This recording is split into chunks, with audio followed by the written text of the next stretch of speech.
하나님의 말씀은 민수기 20장 22절에서 29절까지의 말씀입니다. 그 중에서 28절 한 구절을 읽도록 하겠습니다. 모세가 아론의 옷을 벗겨 그의 아들 엘르아살에게 입힘에 아론이 그 산 꼭대기에서 죽으니라. 모세와 엘르아살이 산에서 내려오니 이스라엘이 에돔 땅을 통과해서 가나안으로 가기를 원했습니다. 하지만 에돔 왕이 이스라엘의 요청을 거절했기 때문에 이스라엘은 에돔 땅 외곽에 있는 호르산으로 경로를 변경합니다. 그런데 23절 이하에 보면 하나님께서 호르산에서 모세와 아론에게 청천벽력 같은 말씀을 하십니다. 크게 두 가지입니다. 첫째는 24절에 보면 아론이 그 조상들에게 돌아갈 것이라고 말씀하시는데 이것은 아론의 죽음을 의미합니다. 그러면서 하나님께서 아론이 가나안 땅에 들어가지 못하고 왜 이곳에서 죽는지 그 이유에 대해서 말씀하십니다. 그것은 아론이 모세와 함께 무리바에서 하나님의 말씀을 거역했기 때문이라고 말씀하십니다. 이때 아론의 나이는 123세였으며 29절에 보면 아론의 죽음에 대해서 온 이스라엘이 30일 동안 애곡했다고 말씀하고 있습니다. 창세기 50장에 보면 요셉이 아버지 야곱을 위해서 7일 동안 애곡했다고 말씀하고 있습니다. 이와 같이 보통 고인에 대한 애도 기간은 7일인데 오늘 본문 말씀에 보면 200만 명이 넘는 온 이스라엘이 아론을 위해서 30일 동안 애곡한 것입니다. 후에 이스라엘은 모세의 죽음에 대해서도 30일을 애곡했습니다. 이 장면을 생각해 보십시오. 사랑 여러분, 광야에서 이스라엘 백성들은 어떻게 움직였습니까? 민수기 9장에 보면 이스라엘은 구름이 성막에서 떠오르면 행진하고 구름이 멈추면 이스라엘 자손 또한 멈췄다고 말씀하고 있습니다. 그런데 이스라엘이 30일 동안 애곡할 수 있었던 이유는 무엇인가 하면 성막 위에 구름이 떠오르지 않았기 때문입니다. 따라서 하나님께서도 아론의 죽음을 애도하기 위해서 30일 동안 멈추어 서신 것을 의미합니다. 저희 아버지가 소천하셨을 때에 아버지께서 섬기시던 교회에 담임 목사님께서 조문을 오셨습니다. 아버지께서 섬기시던 교회가 이 대형 교회였기 때문에 그 목사님께서 얼마나 바쁘시고 하실 일이 많으신지 저도 목회자의 한 사람으로 잘 알고 있었습니다. 너무 바쁘면 조문만 하고 그냥 간다거나 또는 다른 교역자들을 남겨두고 자신은 갈 수도 있는 상황입니다. 그런데 그 담임 목사님께서 저희 아버지의 천국 환송을 위한 운구차 앞에서 남겨진 가족들을 위해서 간절히 기도해 주시고 뿐만 아니라 운구차가 병원 문을 나갈 때까지 계속 함께 서 계시면서 바라보셨습니다. 이렇게 고인을 위해서 한 분 목사님께서 운구차가 보이지 않을 때까지 멈추어 서신 것도 저에게 그렇게 감동으로 남았다면 온 천하 우주 만물을 다스리고 경영하시는 하나님께서 아론을 위해서 30일을 멈추어 서신 것은 어떻겠습니까? 감동이 되는 것입니다. 시편 116편 15절에 보면 경건한 자들의 죽음은 여호와께서 보시기에 귀중하다고 말씀하고 있습니다. 따라서 아론의 죽음은 하나님께서 보시기에 귀중한 인생이었고 죽음이었습니다. 그렇기 때문에 하나님께서 아론의 죽음을 이스라엘과 함께 애곡하기 위해서 30일 동안 멈추어 서신 것입니다.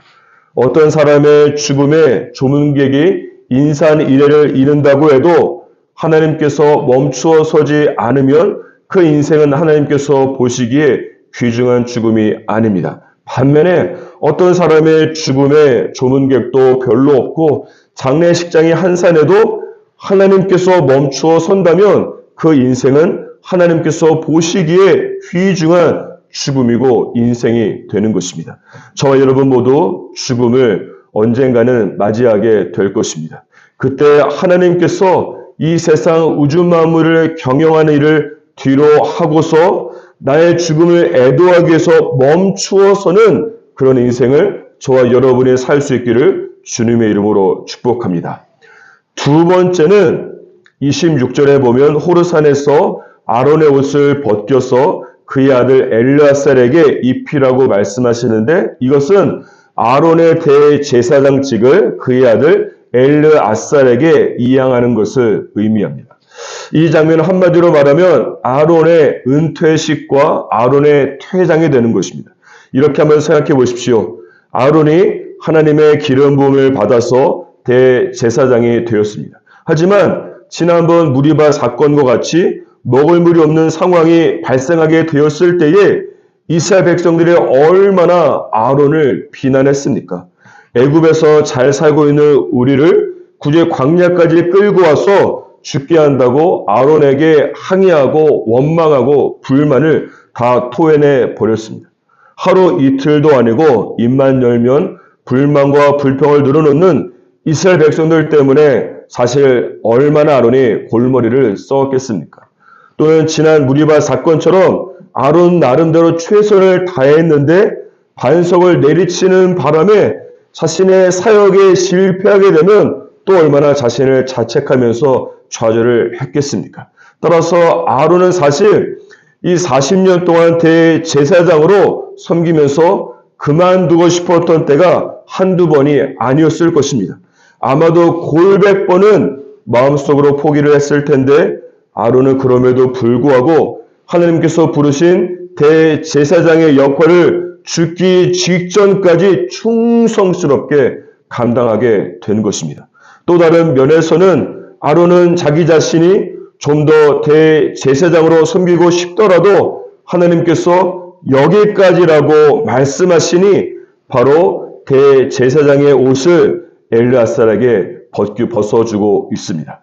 이것이 사명이고 이것이 부르심이고 이것이 하나님의 사람의 모습이 아니겠습니까? 그런데 어떤 사람들은 내려와야 될 때 내려오지 않고 자기 자리를 지키려고 하기 때문에 사회 안에서도 교회 안에서도 문제가 생기는 것입니다. 또는 자리에서 내려온다고 할지라도 계속해서 뒤에서 이런저런 영향력을 행사하기 때문에 갈등을 일으키게 되는 것이요.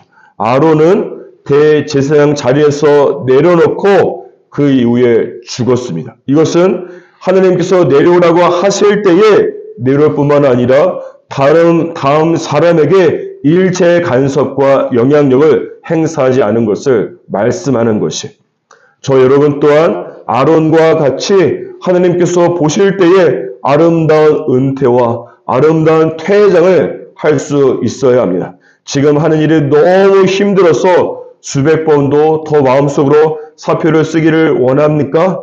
하지만 하나님께서 말씀하셨기 때문에, 하나님께서 나를 부르셨기 때문에 계속해서 주님께서 부르신 자리를 지켜야 합니다. 그리고 인간적인 마음에 조금 더 그 일을 하고 싶다고 할지라도 하나님께서 말씀하시면 바로 순종해서 내려오는 삶을 살아야 됩니다.